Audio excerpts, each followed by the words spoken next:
We've all had those little and big missteps in our lives. What if they weren't right or wrong?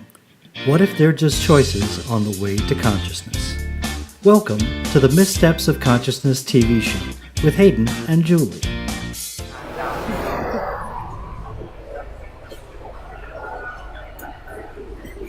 And hello everyone, and welcome to Missteps of Consciousness TV show. And guys, this is another live TV show that we're doing on the Sunshine Coast in Queensland, Australia. And we are at the Koana Shopping Centre at the lovely Oliver Brown. Oliver Brown. Hello, Hayden. So everyone, just want to this is actually my last show that I'm going to be co-hosting with Hayden. And so it is a little bit of a goodbye from Missteps. It's been amazing, 23 shows that we've actually done in 4 months. So it's been amazing. I've learned so much, and I'm really grateful to Hayden, and I'm really grateful to Missteps and everyone that has ever watched the episode. So today's show, Hayden, I'm really excited because this lady I do know as a professional, as a friend too. I met her around 3 years ago in Australia, and she's amazing. She's an international author. She's an international inspiring, motivated speaker, and she really talks about mental health in such a different way. And she looks at mental health in a way that most people don't ever look at. And I'm intrigued. Who is this woman? And so Lauren Polly has written an amazing book. She has an article in Holistic Bliss. And so we're going to introduce our guest for today's show, Lauren Polly. Hello. She's all the way from America, so thank you, and thank you for coming on the show. Thank you for having me. I'm excited to chat with you all and see what we can uncover. I'm really interested for this because I'm interested in what bipolar is and like learning a bit more from a different point of view other than what society gives us, basically. And that might be a good place to start. I think so many people hear the term bipolar, but they don't know what that means. Or they know one random person who has very strange behavioral characteristics with that title and then think everyone is like that. Bipolar is basically, instead of having just the depressed stages of a mental illness, you have both extremes. So there's the depressed cycle, but then there's also the mania that goes with it, which is typically high energy, very creative, racing thoughts, fast speech. And then you flip back and forth, basically huge mood swings from that into more of a depressed cycle where there's a lack of energy, kind of suicidal thoughts sometimes, a lot of very darker inner emotions. So what actually decided for you to actually write this book? I think it was a long time coming. I read a memoir about mental health way back when I was 19, and I just knew at that time I was going to write a book about what I was going through. I had no idea what it would look like, and when I was 19, very different life than I have now. It was only recently when I was doing the PR for the book that I discovered everything I've been going through with my own journey. It was really not in a conscious way, but really unfolding for me what I was going through in my own life to be able to put it into a book so that people could really understand it in a very readable, easily accessible way. So is the book for anyone that's going through it or someone that knows about it? Like, is it like anyone can pick up and start reading the book and everything? The book in of itself is my personal story about overcoming bipolar. But the whole idea and the concept behind it is really the other side of any kind of limitation you may be going through. So not only just someone who has bipolar, but someone who actually has any kind of mental illness, stress, post-traumatic stress disorder, social anxiety, depression, and then all of the people who just feel lost and like they don't really belong in the world. And I think anyone and everyone can really relate to that, not just being, I have a mental illness diagnosis, but I feel wrong about myself, I feel like people don't like me, stress is hard to handle. It goes into all of that. So it's like 99.9% of the entire world. Exactly. This is like all of high school and adulthood where everyone's just had all that Yeah, absolutely. And I think that's what makes it more relatable. I've had people tell me who've read the book that they were never diagnosed, but just from the way I wrote it, which was very personal, very revealing, and very inwardly focused, they really could relate to it because that's what they went through too in adolescence. I think a lot of us have those mood swings. Yeah. So the tools in the books, are they your tools or have you used the tools? So, like, can you explain more about when you realise that it wasn't a wrongness? So the bipolar wasn't a wrongness. So what got you out of knowing that it wasn't, like, you stopped judging yourself? Well, it's a journey, you know what I mean? And there were many, many different things that I went through in my path. I think the first thing that I ran into was a holistic psychiatrist when I was 20, and he was the first person to start talking about success in life and not just managing my diagnosis. And so through my work with him, it just kind of lit this path for me that if I was more aware of myself, had more of a self-accountability of how I managed myself, my emotions, the stress in my life, that I could actually succeed, not just get by. And then from there, I started discovering yoga, meditation, and then ultimately the tools of Access Consciousness, which really helped take away the judgment and the stigma factor that I think so many people with mental illness have. And that's what I struggled with for so long, of getting looped up into the diagnosis as myself and getting lost in that, when really that has nothing to do with who I am or who anyone else is based on their diagnosis and their label. So can you talk a little bit more about the tools of Access Consciousness? So Access Consciousness is a pragmatic and practical energy system, and it utilizes a whole bunch of different techniques, but my favorite part is just asking questions and the ability to ask a question and really tap into the awareness that comes from it. And for me, that was such a huge point because I was so used to looking to sources outside of myself. I was used to talking to doctors and experts. The psychiatrist knew best. He knew me better than I knew myself. So it was really a disempowering role to be in. This flipped it on its ear when I was able to ask a question and actually tap into the energy of what was light for me was actually true, and what was heavy wasn't true for me. It gave me my own ability and my own kind of barometer for where I wanted my life to go. Would you say it also gave you choice? Like, you actually had the freedom, and it wasn't all these other factors. Which I think is so huge for anyone dealing with a mental illness, especially a more severe one like I had. You don't have a choice. You're given your label, and when you're given a label, you're told how your life is going to be playing out from here on forward. So being able to ask questions and then actually know that there's just a different possibility. And I think anyone who hasn't heard of Access Consciousness or is new to the tools, just being able to have that in of themselves, that there are other possibilities and many different steps along the path to actually finding a sense of peace in your life. And it looks different for all of us because we're all unique and we're all individual.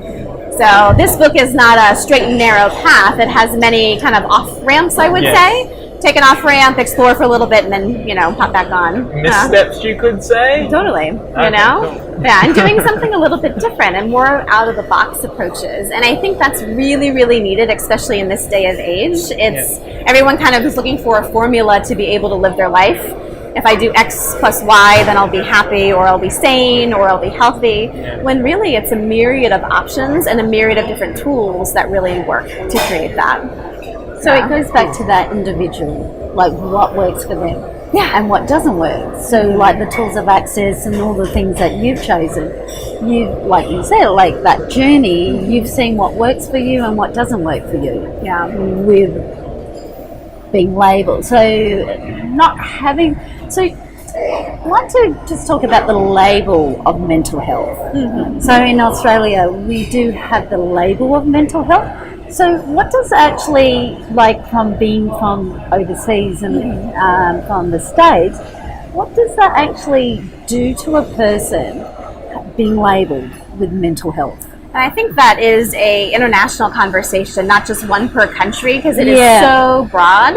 Anytime that anyone tells you you're something, and whether that's you have a label, you have a diagnosis, or you are just a certain kind of person, there's this inward thing that starts to happen where you only see yourself as that, or if it doesn't match the definition that you had of yourself, you try to fit yourself into that. So it kind of becomes this guiding force where you're always trying to go, am I that? Am I not that? Am I that? Am I not that? Does that create like separation? Well, it definitely creates separation. It also creates a definition of yourself. Yeah. So you're unable to really explore all aspects of yourself. And for me, that is one of the biggest messages that I love in my book and what I love to talk about is life and yourself is ever evolving and ever changing. And when you're given a label of any kind, you stop evolving and you really don't push the edge a lot. You only go towards the boundary of what that label has given you. And there really is something to being able to ask questions, really change your viewpoint on yourself and start to move forward from there. Okay, so when you have that definition about yourself, you go into the judgment about yourself, about not fitting in, being different and all like that. So when you come out of that definition and you don't have a judgment, then you actually have a lot more freedom in your life. With that. Well, and I think the whole thing is based on judgment, and I'm just looking at the stigma. There's a lot of, of course, global events now with violence. I was reading one article where someone had done a mass shooting, and the whole headline was about them having a mental health issue. And of course, that weird thing in the back of my head goes, oh, wait a second, that must be something like me or someone like me because we shared a similar label.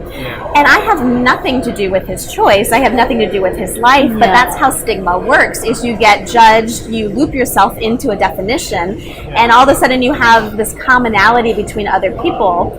Really, that's not true. Really being able to kind of look for yourself of what's true for you, what you would like to create in your life, and not allowing the stigma of what other people think you are to really fit in. So what was it like writing a book? Oh, it was awesome.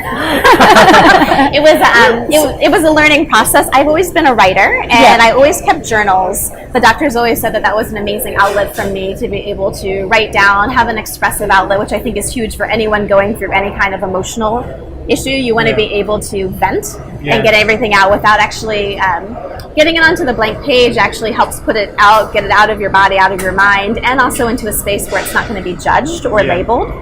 So writing the book, I went back through all my old journals, I pulled out quote marks, and it really led me back into the story of my life to be able to flesh it out for readers. That's awesome.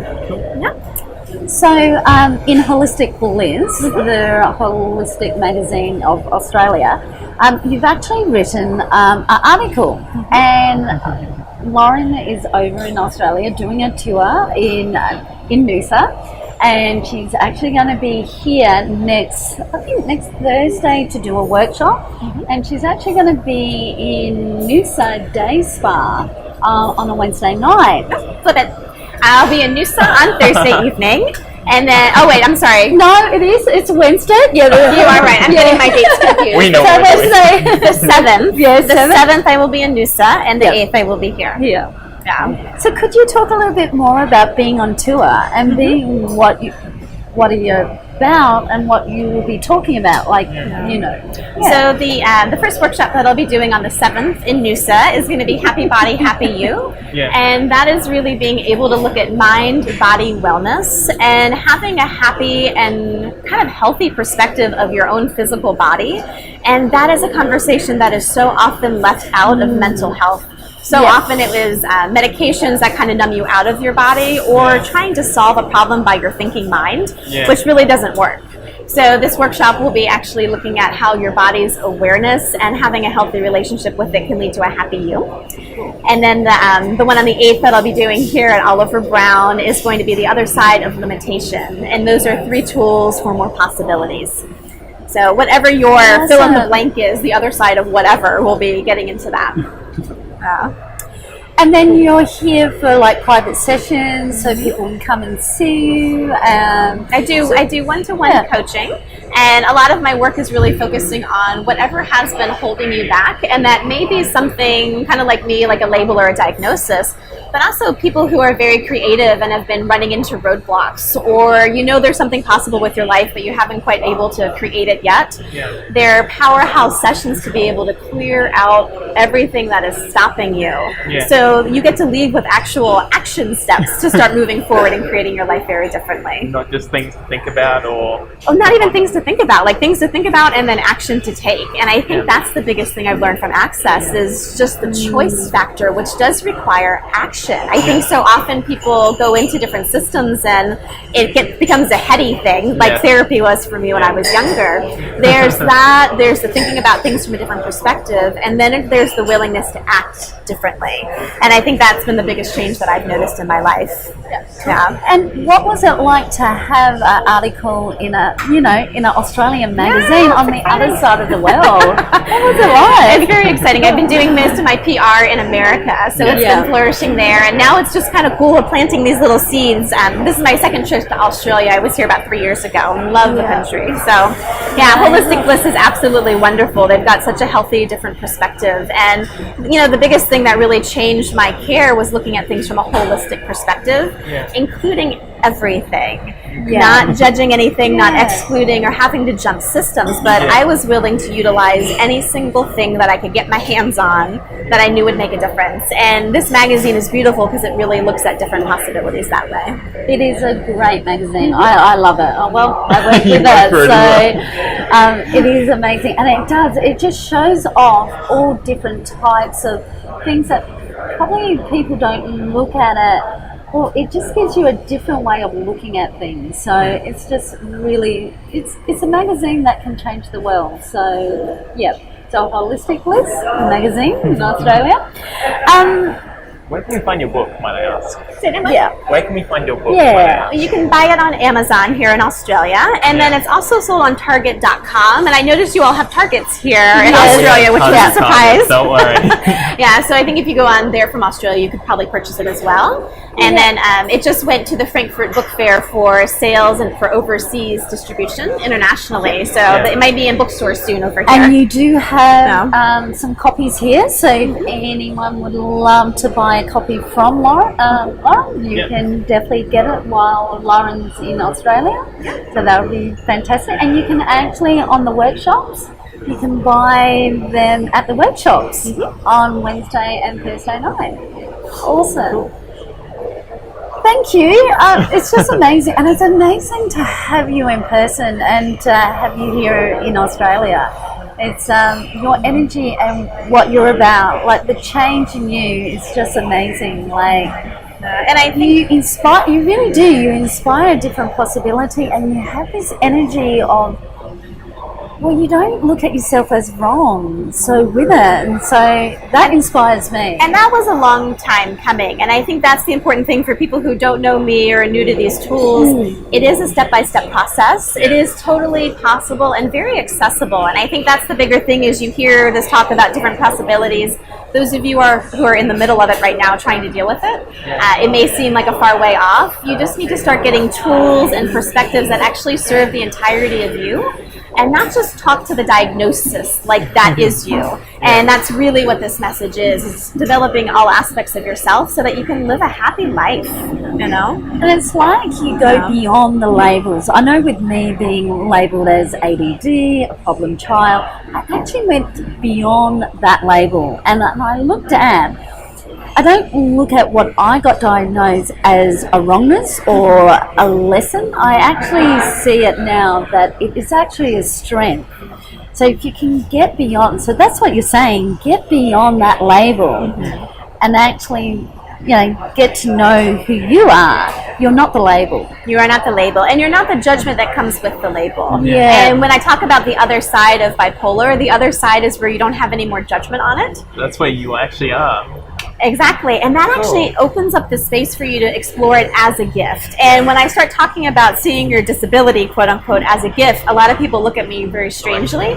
It's because there's still judgment there. We really need to hit the judgment factor. That's what my workshops and my sessions work on. And then being able from there, that opens the space for you to go, wait a second, there may be something right about me if I wasn't in judgment of it. And then that's an open playing ground to start exploring and evolving and really moving into a bigger quality of life. And would you have any final words for anyone at home that is currently going through bipolar or any other thing like anxiety attacks or whatever? I would just say that there is hope. Do not give up on that. And I was close a lot of times thinking that it was just a dark end of the tunnel. And really there is a light, even if it's just very, very minimal right now. and being able to keep that hope alive, and whatever gives you that inner spark and really lights that fire in your belly, follow that. And that for me was the biggest change. I noticed right when someone said something, I would get that warm sensation of hope. I would always continue in that direction. And I think that's important for everybody to know. So there is possibilities. Yes. There is more, I love that energy of hope, because there is more. Like, it's no, the door's here, that's it, Yeah, awesome. Yeah. Well, guys, we've come to the end of the show. Thank you, Lauren, for being here. With just being. Thank you for that. Thank you for that. Yeah. So, okay, we're going to say goodbye, and it's awesome. Yeah. Okay, see you guys. Thank you. Bye. And that's another week done, and another great episode. Hope you all enjoyed it as much as Hayden and Julie did. See you next episode.